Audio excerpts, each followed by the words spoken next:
Good afternoon. It's a wonderful Sunday afternoon here on the Country Kettle. I'm your host, Ann Danner. This afternoon, we're making a great Sunday dinner. On Sunday afternoons, normally here in the South, we have our wonderful comfort food. But it's not just comfort food. It's our Sunday afternoons here in the South is our welcoming family time, and there's always a good meal here on our Sunday afternoons. Now, with us, we like to do something different.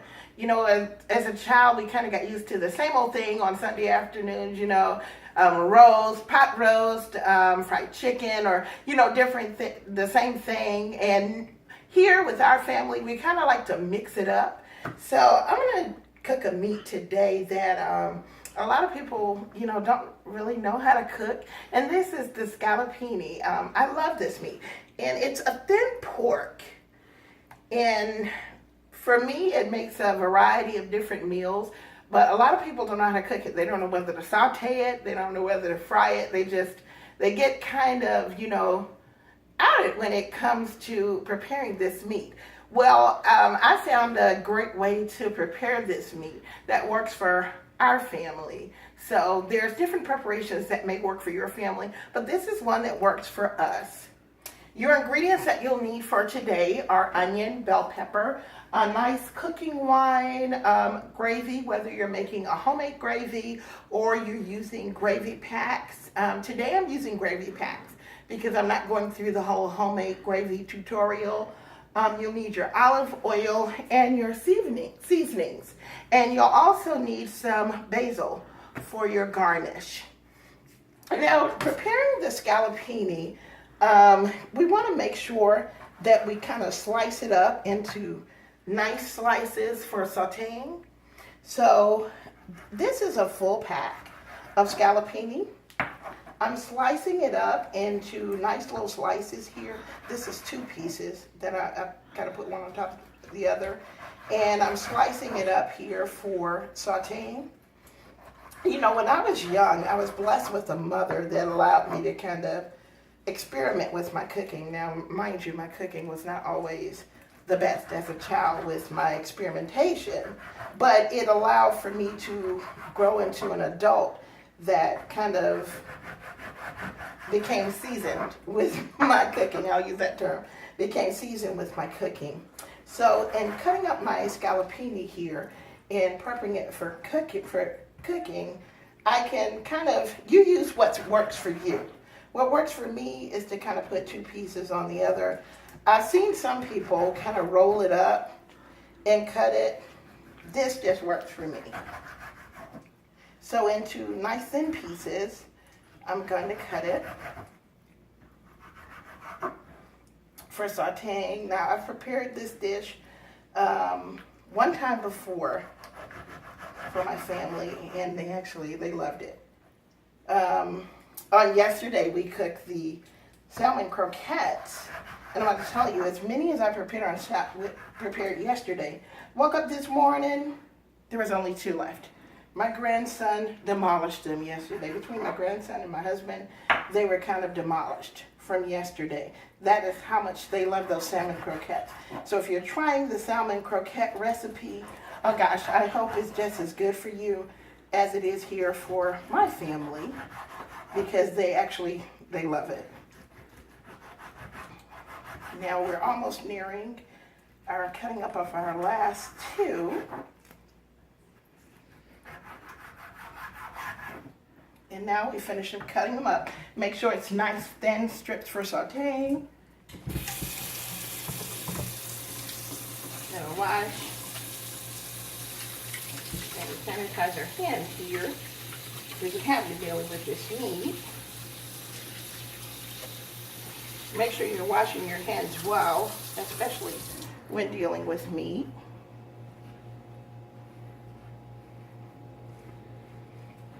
And we want to go on over to our stove. Now, we're going to turn our stove on medium. I have a gas stove. So whether you have a gas or electric, however your stove cooks, make sure it's on like a medium heat.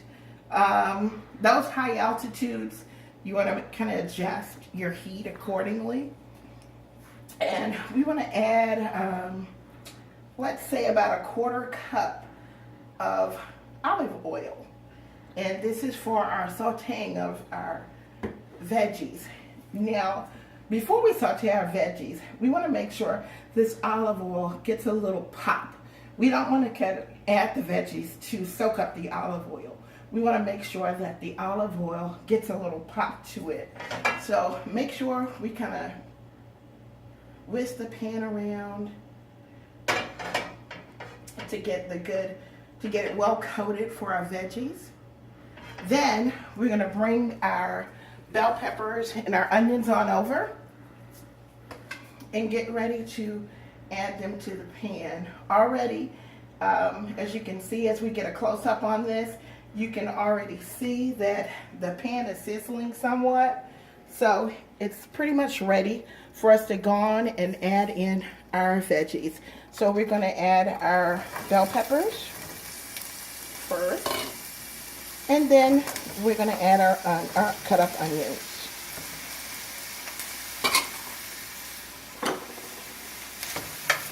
Now make sure we kind of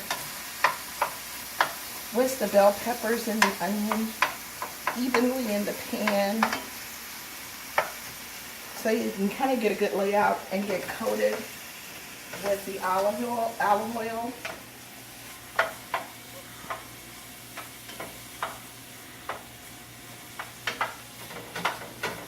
So that they can get a good saute.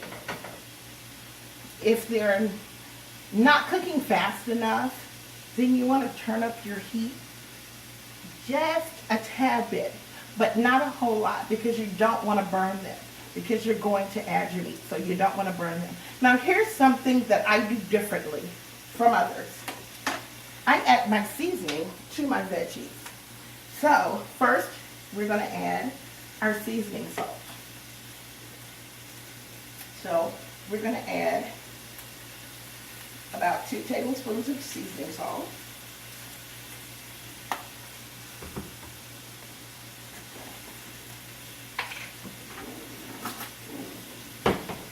We're going to add a tablespoon of garlic. And there, that smell's coming again when you add the garlic. We're going to add a teaspoon of rolled chipotle.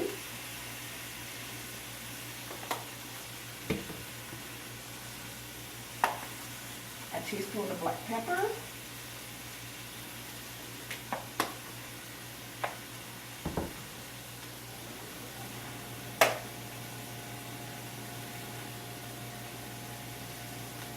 A teaspoon of the cumin.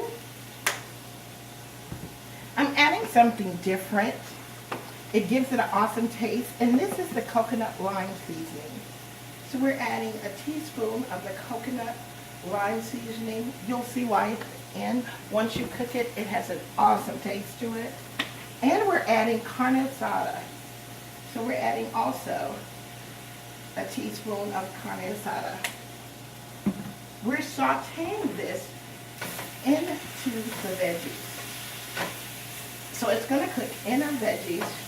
And oh my gosh, that smell is wonderful. And it's going to give it a nice, pleasant aroma. But it's going to cook into the veggies and give the veggies a great taste. So that you know that your veggies are coated with the seasoning. Now once your veggies are totally coated and have a nice little glaze to them, then we're going to add our meat. We don't want to cook our veggies. Make sure when you're adding your meat that you're not adding your meat chunks at a time. You're adding your meat layers at a time so that your meat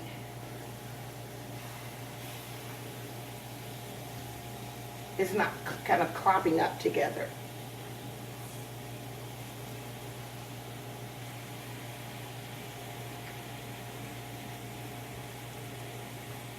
So kind of bring your meat over and kind of layer it when you're adding it in. So that it doesn't stick together.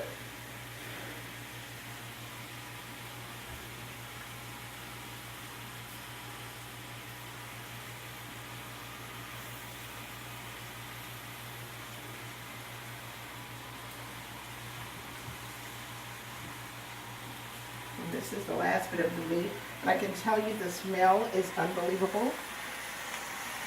I'm going to wash my hands right quick. But you can hear it.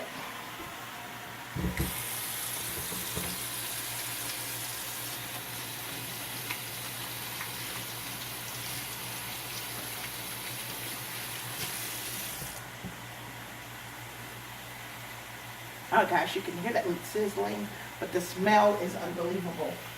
Now, give your meat a good stir. As you get it close up, you can kind of see the meat already cooking. So give your meat a good stir. Slightly turn up that heat, but don't turn it up too much. You don't want your meat to cook too fast. So don't turn it up too much. Now before I prepared this, I cooked fettuccine, which we're going to place, once we complete this mixture, everything's cooked, we're going to place this over the fettuccine. This is, oh my gosh, this is just so good. Such a good comfort meal for Sundays, but it's also a good quick meal for the week because this meal doesn't even take 30 minutes to prepare. So it's a good meal for the week too, especially for those working moms, working parents who are kind of running late, you know, with cooking meals, and maybe you didn't take something out. This meat thaws really fast. So if it's frozen, you take it out of the freezer, you pop it in your water, you go and get undressed from work, and you come back, it's thawed. It thaws really fast.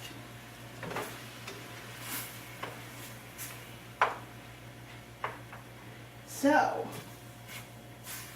make sure you're giving your meat a good turn. Make sure your heat's high enough, but make sure you're giving your meat a good turn so that it can cook evenly. But we want to make sure the meat is totally done on all sides. So make sure that you're using a pan that's big enough that it's going to cook your meat on all sides. And now, while this is cooking, let me tell you a little bit about our home subscription service. The Country Kettle, every meal that we prepare here, we supply with our home subscription service. If you don't know it about our home subscription service, let me tell you a little bit about it. We ship out every meal that we prepare, we ship out weekly meals in our home subscription service, thecountryKettle.com. And it's really for the parents, those who want to cook these good old country meals that don't know how to cook them. We ship them out to you with the recipes and all of the ingredients that we use in the meals. We ship everything out to you. So you can order our meals. We ship out 4 meals a week. And I mean, it's great meals, and actually it's kind of cheaper than you would get in the grocery store. So if you log on to thecountryKettle.com, you'll find out more about our meal subscription service. But it's good, hearty meals for the family. And you just can't beat these recipes. These recipes are just ridiculous. And they're good old Southern recipes. I know that a lot of women talk about, you know, they want to make these good Southern meals, but they don't know how to make them. They don't know how to season them properly. Well, in our subscription services, the seasonings are already there. They're already portioned out. All you have to do is pop it in the pan with the instructions that we provided and go. So everything is already there for you. We're a little over halfway through cooking our meat to make sure that when you're turning your meat, you're kind of moving things around evenly so that you're getting your meat that's not cooked as well on the bottom so that it cooks a little more than those on the top. I put a good bit in here. You may cook with less, and then you may cook with more, which will require a bigger pan. But make sure that you're getting the pieces cooked. This smells delicious, by the way. But make sure that you're getting the pieces cooked. Like I said, it makes just a great meal. This is an awesome meal for any day of the week, but especially Sundays when you get home from church and You don't want to prepare this big, huge Sunday meal like we always do here in the South. You don't want to prepare that meal, and you say, you know what, I just want to prepare something simple and something quick and easy.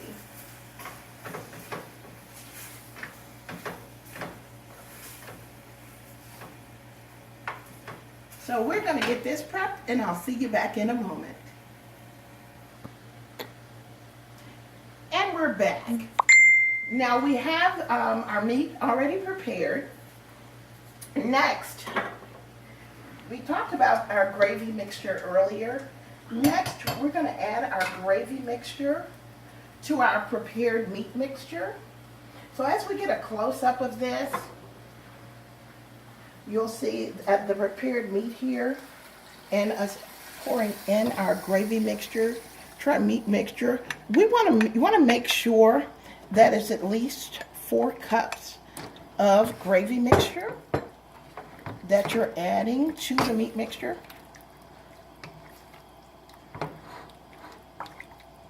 And you're going to let this come to a boil. Now, meanwhile, while this is prepping, you're going to add a 1/2 cup of cooking wine. It gives this a great, oh my gosh, it gives this a super taste.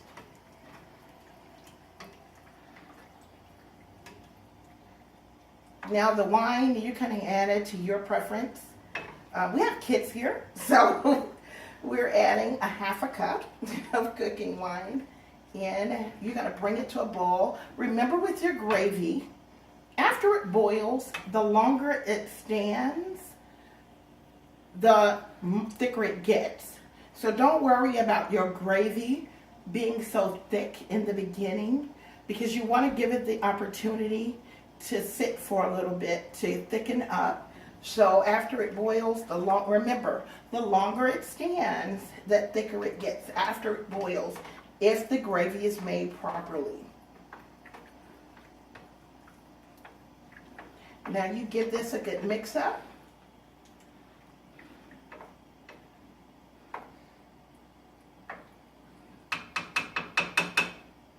And it's already beginning to come to a boil. So we'll see you in just a moment.